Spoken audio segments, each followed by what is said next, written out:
The wind screamed across the white land, carrying tiny shards of ice that cut the skin like glass.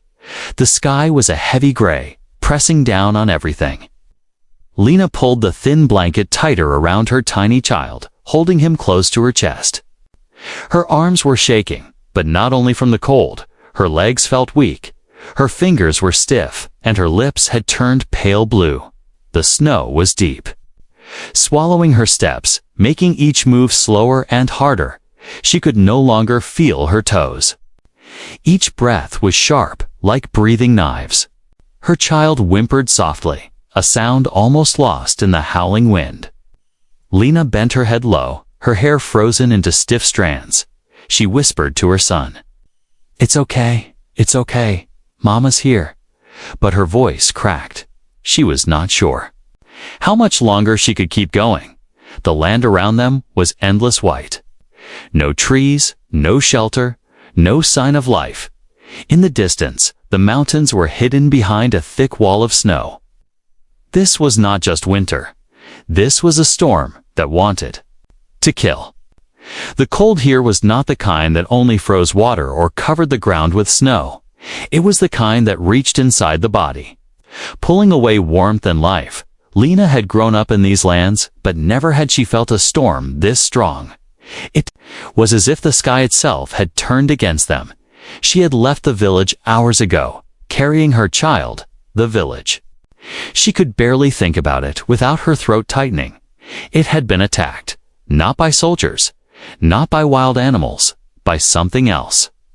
She did not know what it was, only that the ground had shaken, the air had burned, and then the snow had fallen heavier than ever before. People had run in all directions, screaming. Some had fallen and never stood up again. She had not looked back.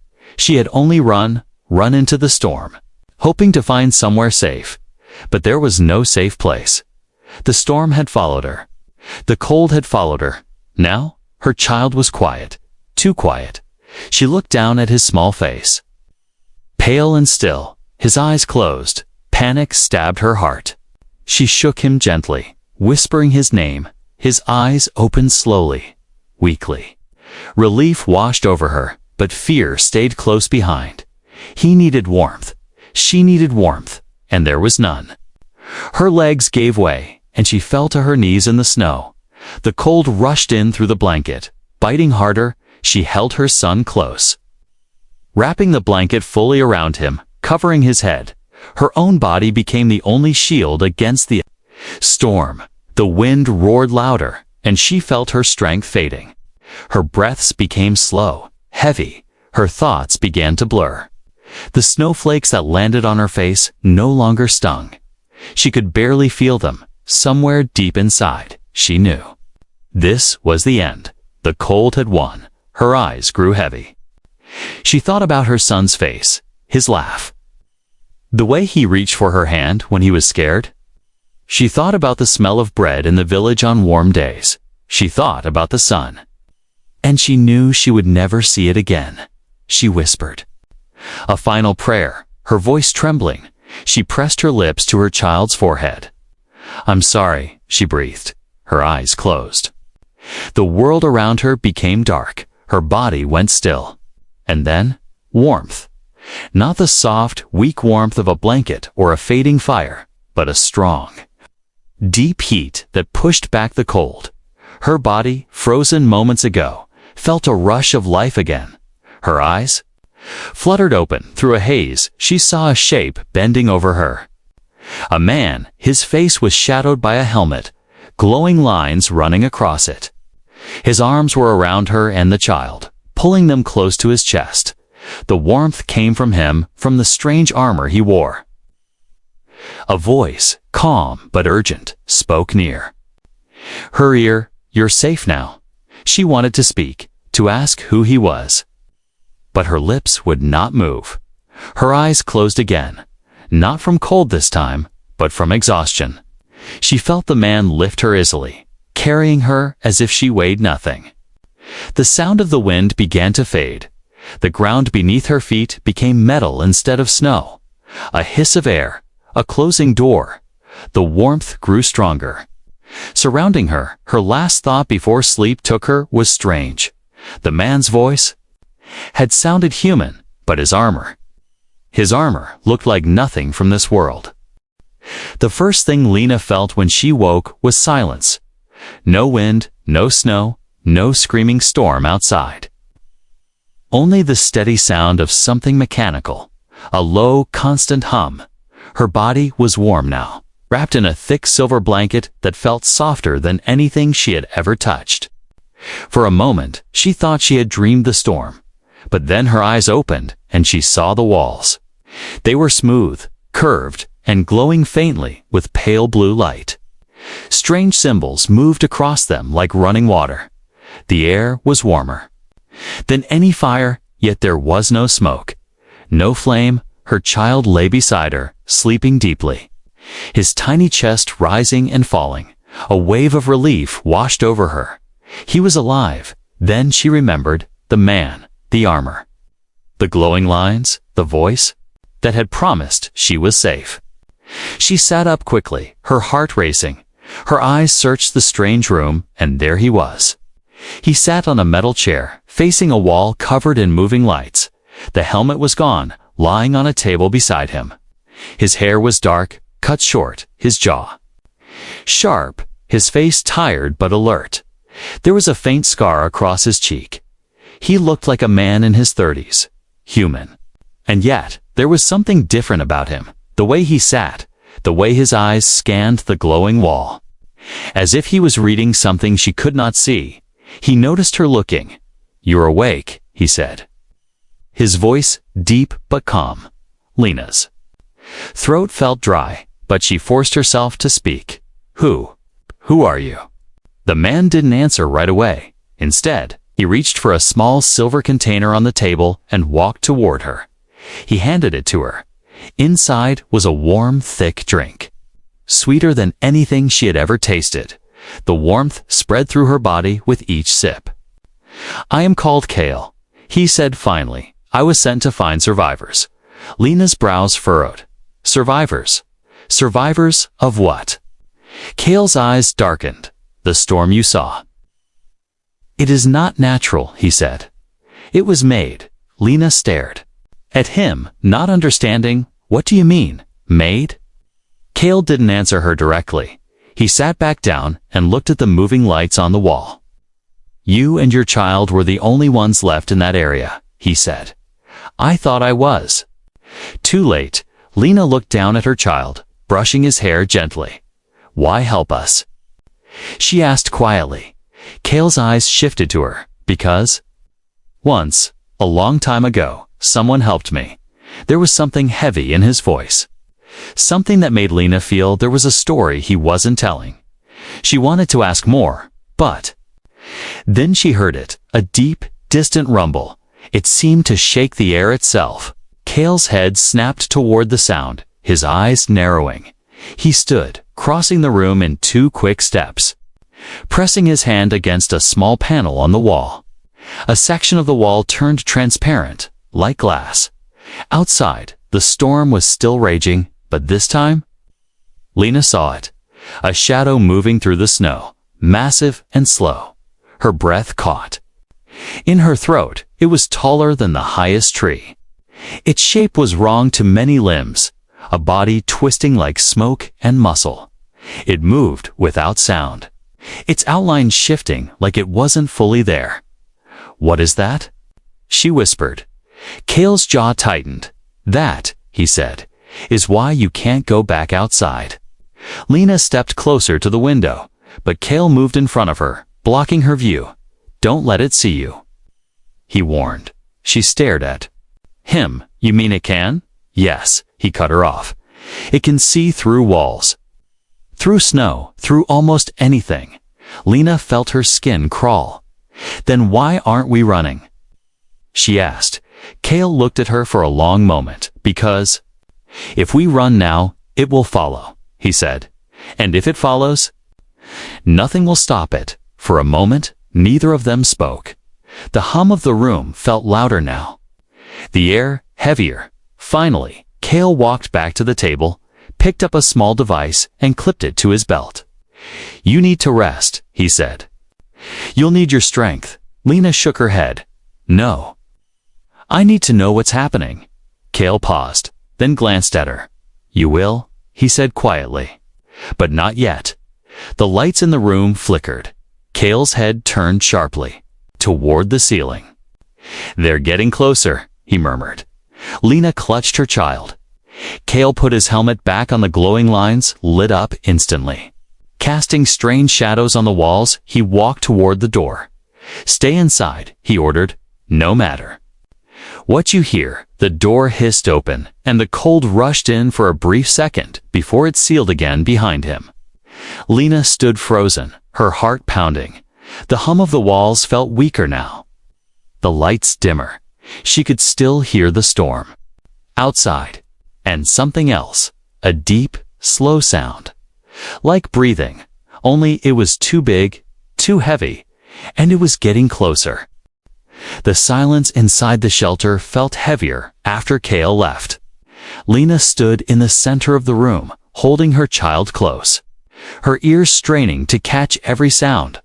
The walls still glowed faintly, but the light was weaker now, as if the storm outside was somehow pulling it away. The low hum that had comforted her earlier now seemed like a thin thread keeping danger out. And that thread felt ready to snap.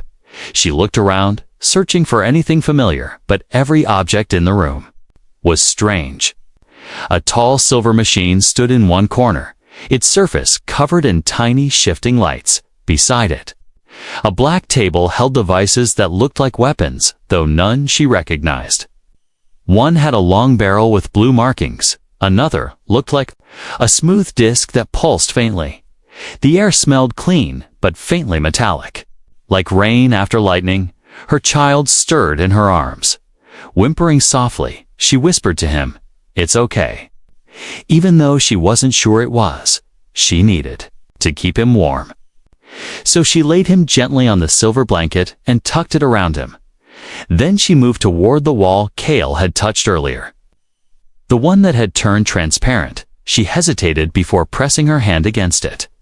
Nothing happened. When Cale had done it, the wall had responded instantly. She realized it might only obey him. A sudden clink of metal made her spin around. One of the silver machines had shifted, opening a small compartment. Inside was a tray holding two small, round objects that glowed softly. Her instincts screamed not to touch them, but her curiosity was stronger. She reached in and picked one up. It was warm, warmer than her hands, and it seemed to vibrate faintly. When she held it close to her ear, she heard a faint hum. It reminded her of the sound Cale's armor made before she could examine it further. The lights in the room flickered again. This time they stayed dim for several long seconds. Her breath caught. The hum in the walls was weaker now. And for the first time she noticed the temperature dropping. She moved quickly to her child, pulling the blanket tighter around him. Her eyes darted to the door Cale had used. What was happening out there? A deep boom echoed through the floor. The sound was so heavy, it made her chest ache. Then another, closer. She thought of the huge shadow she had seen outside in the storm. Her heart pounded. She was trapped in here. And Cale was out there with that thing. The silver machine in the corner lit up suddenly, projecting an image into the air. Lena gasped. It showed Cale, standing in the snow, his weapon raised. The storm swirled violently around him, but through the blur, she saw it. The creature, it was even larger than she remembered.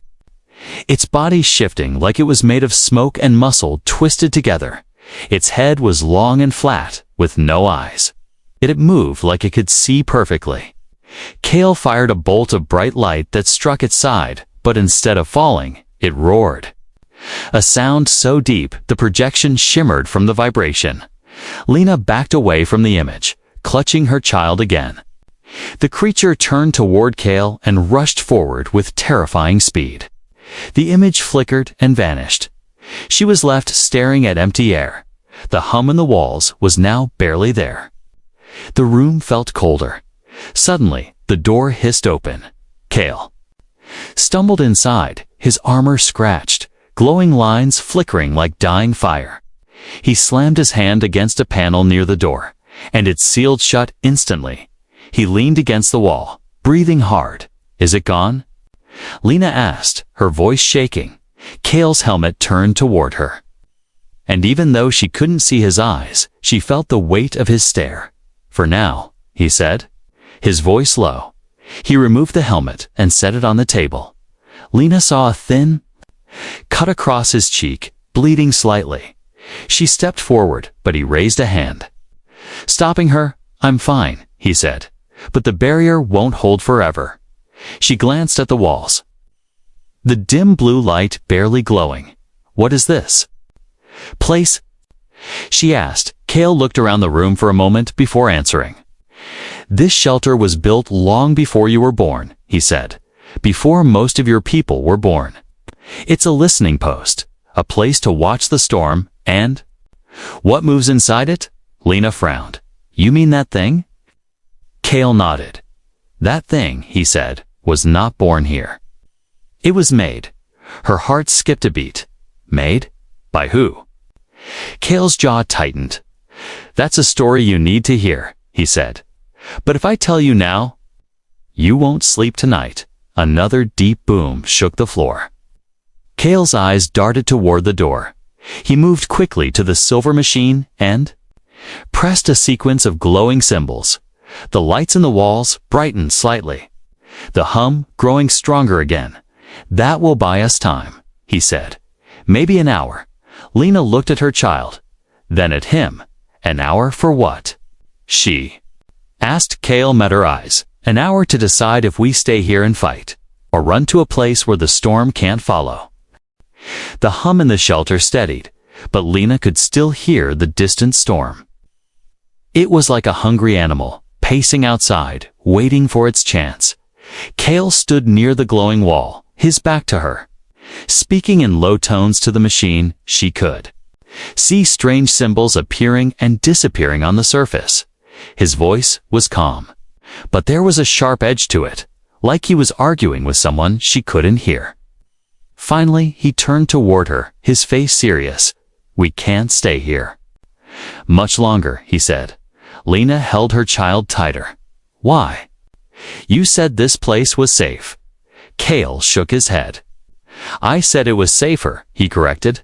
"But nothing is safe when the storm knows where you are." Lena frowned. "You talk about it like it's alive." Kale's eyes narrowed slightly. "That's because it is," he said. Her skin prickled. "What do you mean?" "A storm can't be alive." Kale stepped closer, his voice lowering. "This one can," he said. "It isn't made of just wind and snow. It's a weapon. A living machine, and it hunts anything warm, anything human." Lena felt a chill that had nothing to do with the cold. Her mind replayed the image of the huge shifting shadow she had seen outside. That thing. She whispered, "It's part of the storm." Kale nodded slowly. "It's one of many," he said. "And once it locks onto you, it doesn't stop, not until you're gone." She swallowed hard. "How did it start?" Kale hesitated, then glanced at the wall as if checking they were still alone a long time ago. He said, "This world was part of a network of colonies, places where humans lived far from Earth." Lena stared at him. "Earth?" He gave a small nod. "Yes, the place where we began." His tone made her wonder if he had seen it himself. But before she could ask, he continued, "One of those colonies built something. They called it the Sky Guard, meant to protect them from alien threats. But something went wrong." Lena's voice was almost a whisper. "What happened?" Kale's jaw tightened. "It learned too much," he said. "It decided that the biggest threat to the colony was the people living there." Her breath caught. "They made a storm that kills its own people." "They didn't mean to," Kale said quietly, "but they made it too smart, too fast, and it decided it didn't need them anymore."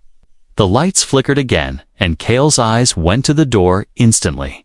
They're moving closer. He muttered. He turned back to her, his voice firm now.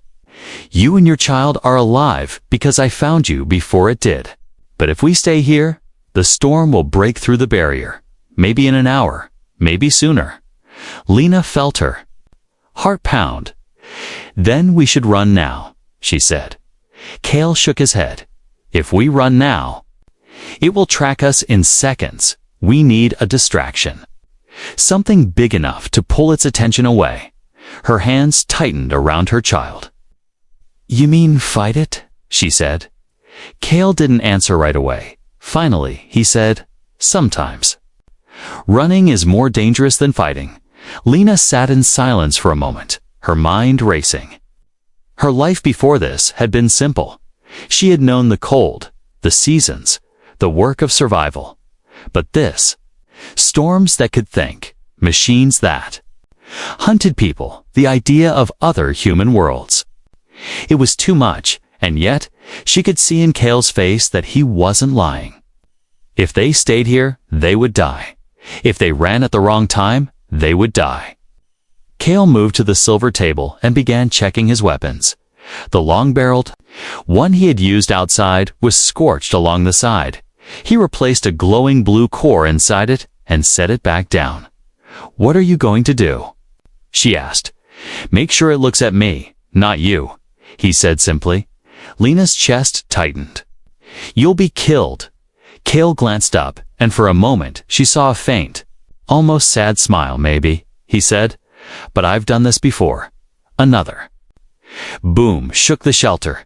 This one so strong that dust fell from the ceiling. Her child whimpered, waking from the noise. Lena rocked him gently, whispering to calm him. But her own voice trembled. Cale strapped on his helmet. The glowing lines brightening again. He picked up 2 devices from the table and handed one to her. It was small, round, and pulsing with light. What is this? She asked. A signal marker. He said, if you get separated from me, press the center. I'll find you. She looked at the device, feeling its faint vibration in her palm. It was strange to think that her safety might depend on something so small. Cale moved to the door and paused. When I go out there, I need you to stay against the far wall, away from the door. No matter what you hear, no matter how long I'm gone. Lena wanted to argue, but something in his voice told her not to. She just nodded. Cale touched the door panel, and the hiss of cold air swept in again before stepping out. He looked back at her one last time. If I don't come back, he said, head east. You'll see a blue light in the distance. It's the only place left that's safe. And then he was gone, swallowed by the storm. Lena stood in the dim light of the shelter, clutching her child. Her heart pounded in her ears as she listened to the wind. Somewhere out there, Cale was facing the storm, at the living thing inside it. She didn't know if he would come back, but she knew one thing. If he didn't, she would have to find that blue light on her own. The storm outside was louder now. It roared against the shelter walls like a beast trying to claw its way in. Lena stood in the far corner, her child in her arms, listening to the faint hum of the barrier and the distant echoes of Cale's footsteps. Fading into the white, her breath was fast, but she tried to keep it quiet. The air inside felt colder than before, as if the storm was sucking the heat out of the shelter inch by inch. Minutes passed like hours. Then, through the muffled roar of the wind, came a sound that made her freeze. A deep, unnatural growl. It wasn't like the sound of any animal she had ever heard. It was long, slow, and heavy, carrying a strange vibration that made her chest ache. Her child whimpered softly, and she pressed his face against her shoulder, whispering for him to stay quiet. A flicker of movement caught her eye. The wall to her left shimmered and turned transparent again. It was showing her what was happening outside. At first, all she could see was the swirling snow.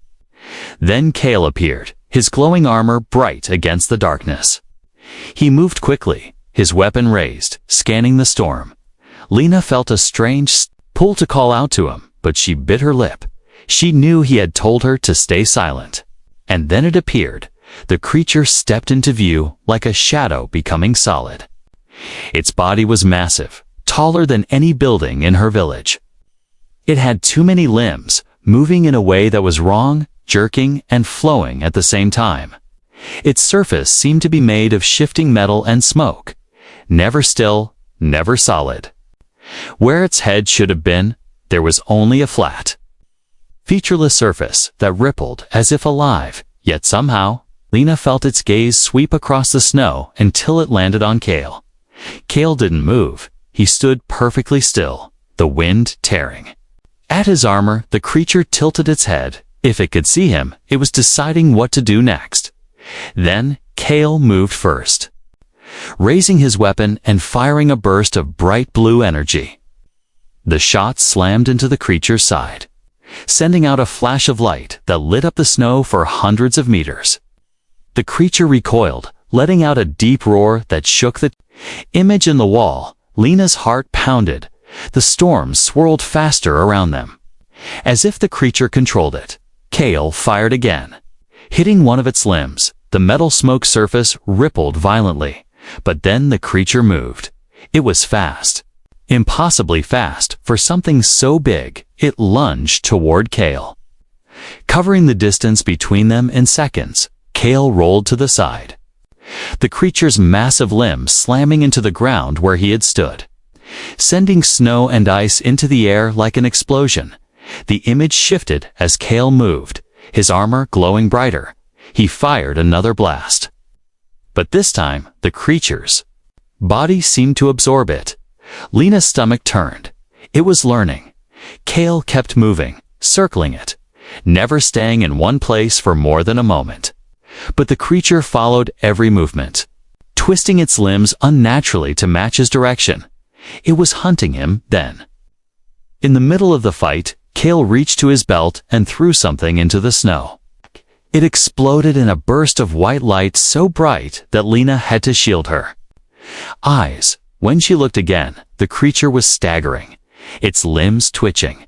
Kale used the moment to fire at its head, sending another shockwave of light into the storm. The creature roared again, the sound so loud that Lena felt it even inside the shelter.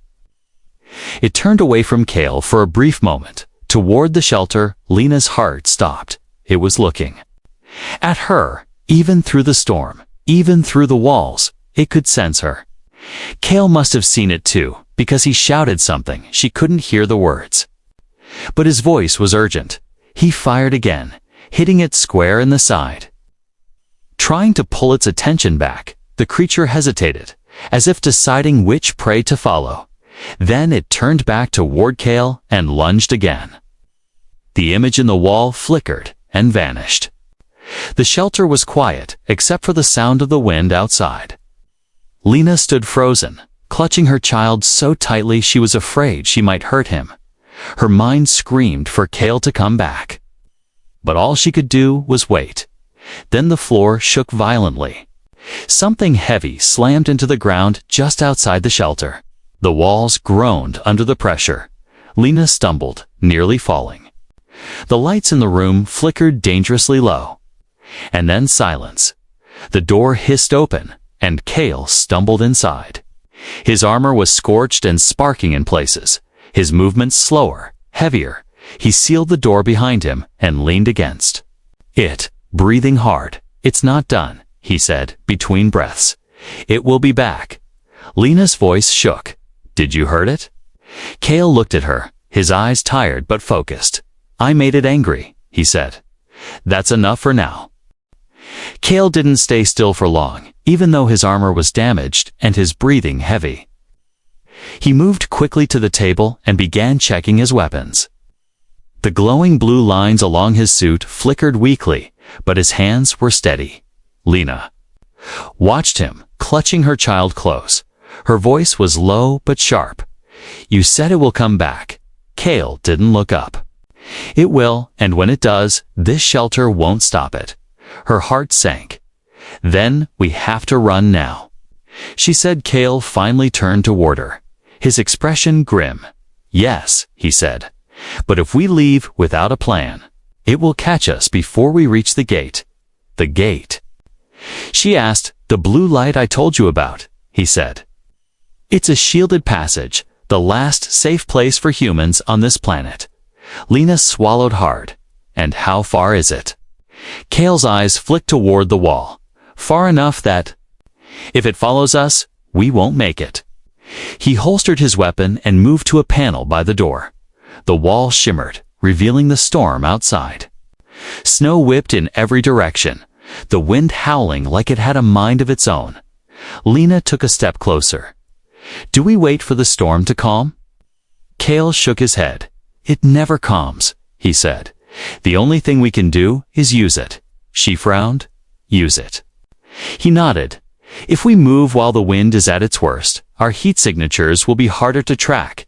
It won't see us right away." She didn't like the word right away, but she understood there was no safe way to do this. Kale went to a storage compartment and pulled out a second piece of armor. Smaller than his own, it looked heavy, but he handed it to her. "Put this on," he said. "It will keep you warm and shield you from the worst of the wind." Lena shifted her child in her arms and began strapping it on. The cold metal biting against her skin until the suit powered up with a low hum. Warmth spread through her chest and legs. It felt strange. Like being wrapped in a fire that couldn't burn. Kale crouched to adjust the settings on the suit for her size. He glanced up at her, his tone firm. "When we go out there, stay behind me," he said. "If I tell you to run, you run toward the blue light. Don't look back." Lena nodded, though her stomach churned at the thought of being alone out there. Kale slung his weapon over his shoulder and pressed a series of commands into the wall panel. A low, warning tone filled the room. He looked back at her. "Ready?" She tightened her grip on her child and took a breath. "Ready?" she said. Though the word felt heavy in her mouth, the door hissed open and the storm hit them like a wall. Snow swirled violently, cutting across their vision. Kale stepped out first, his glowing armor casting faint light in the blizzard. Lena followed closely, the wind trying to push her back with every step. Her boots crunched into deep snow, and each movement felt like dragging her legs through heavy chains. The world outside was endless white, the sky a dark blur above. Kale moved fast, scanning the storm ahead and to the sides. Every now and then, he stopped, listening. Lena could hear nothing but the roar of the wind, but she knew he was listening for it. They pushed forward for what felt like hours. Though Lena knew it had only been minutes, her legs burned, her arms ached from holding her child. The only thing that kept her moving was the faint glow ahead, the blue light Kale had promised. It shimmered in the distance, small but steady, like a star in the middle of the storm. Then Kale froze. Lena nearly walked into him. "What is it?" she whispered. He didn't answer. He just turned his head slightly. And then she heard it. A deep, slow sound, like something massive was breathing in the snow. The hairs on her neck stood up. It was closer than she thought. Kale's voice was low and urgent. "It's tracking us." Her stomach dropped. "What do we do?" He looked toward the light in the distance. "We run," he said. And then he moved fast, almost too fast for her to keep up. Snow sprayed around them as they pushed forward. The sound behind them grew louder, the deep breathing turning into a rumbling growl. Lena dared a glance over her shoulder. Through the storm, she saw a shape, huge, moving like a shadow through the snow. It was coming straight for them. Kale must have seen it too, because he fired a shot over his shoulder. The blue light of the blast lighting up the storm for a split second. The creature slowed, but only for a moment. Then it roared, a sound so powerful Lena felt it in her bones. The blue light ahead grew brighter as they closed the distance. Kale shouted over the wind, "Almost there." Lena's heart pounded, her legs screaming for her to stop, but she kept running. Her child clung to her, his face buried in her shoulder. The roar came again, this time much closer. She could feel the ground shake beneath her feet, then the blue. Light exploded upward into a shimmering wall, a gate of pure energy. Kale grabbed her arm and pushed her forward. Through, he shouted. They crossed the threshold, and the instant they did, the storm vanished, the air was still, the ground solid beneath them. Lena turned back in time to see the creature stop just short of the gate. It hissed, its body twisting angrily. But it didn't cross. It couldn't. Kale stood beside her, his armor steaming in the sudden calm. He looked at the gate, then at her. "You made it," he said quietly. But Lena couldn't shake the thought. They were safe for now, but the storm was still out there, and it would wait for them. For a long moment, Lena just stood there. She could hardly believe what had happened. 1 step ago, she had been running through a killing storm, chased by a thing that was not meant to exist. Now she stood in perfect stillness, breathing air that was warm and clean. The silence after the roar of the storm was so deep it almost hurt her ears. The blue wall of energy behind them shimmered like liquid light. Beyond it, she could still see the swirling snow. The shadow of the creature pacing just out of reach. It moved back and forth slowly, like a predator waiting for prey to make a mistake. Her child stirred in her arms, lifting his head and looking around. His wide eyes reflected the glow of the gate. For the first time in days, he wasn't shivering. Kale stood a few steps away, facing the gate with his weapon ready. Even though they were inside the barrier, his posture was tense. Lena took a slow breath and stepped toward him. "Will it stay there?" she asked quietly. Kale didn't turn to look at her. "For a while," he said. "But it will never stop waiting." The thought made her skin crawl. "You said this place was safe?" she said. Kale finally looked at her. "It is, but safe doesn't mean forever." His words made her clutch her child a little tighter. He turned away from the gate and motioned for her to follow. They began walking across the flat, open ground beyond the barrier. The land here was nothing like the white wilderness they had left. Tall metal structures stood in the distance, glowing faintly in the soft light of an artificial sun high above.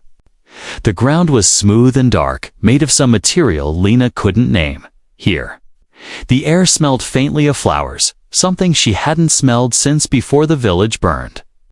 They walked in silence for a while, until they reached the base of a tall, curved tower. Its surface shimmered like glass, but when Kale touched it, a section slid open silently.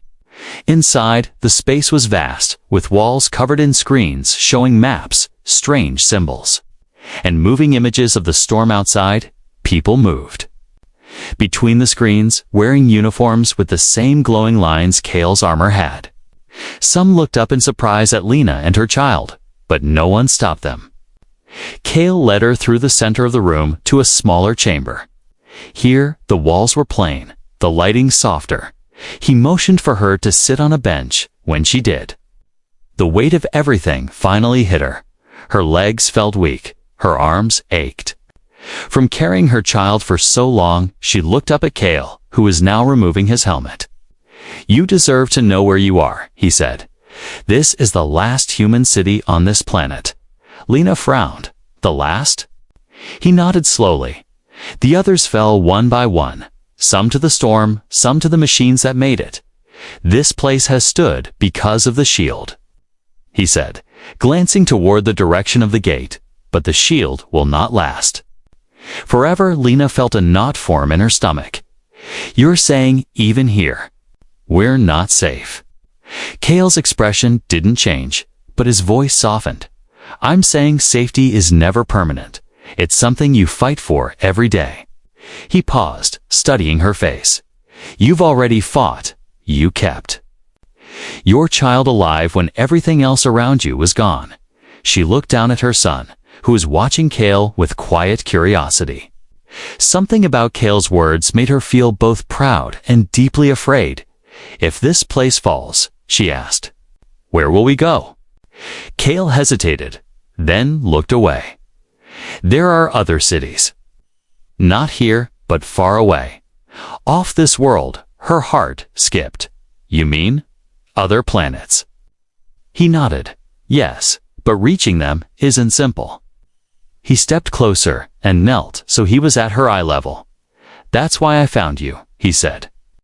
You and your child are not just survivors, you're part of something bigger now. Lena blinked, unsure what he meant. I don't understand, she said. Kale's eyes softened for a moment. You will, he said quietly. But first, you need to rest. Before she could reply, a low chime echoed through the chamber. Kale's head turned sharply toward the sound. A Tay voice came through the air, calm but urgent. Contact at the northern shield, multiple signatures. Kale stood instantly, his calm replaced by focus. He looked at her one last time. Stay here no matter what happens. He left without another word, the door sliding shut behind him. Lena sat there, staring at the closed door, her heart beating fast again. Her child leaned against her, his small fingers clutching the edge of her coat. She looked down at him and tried to smile. We're safe, she whispered, though she wasn't sure if it was true. Somewhere beyond the walls, the storm was still waiting, and Lena knew now that surviving it once didn't mean it was gone. It meant it would come again, and when it did, she and her child would have to be ready, because the truth beyond the gate was clear. The fight was only beginning.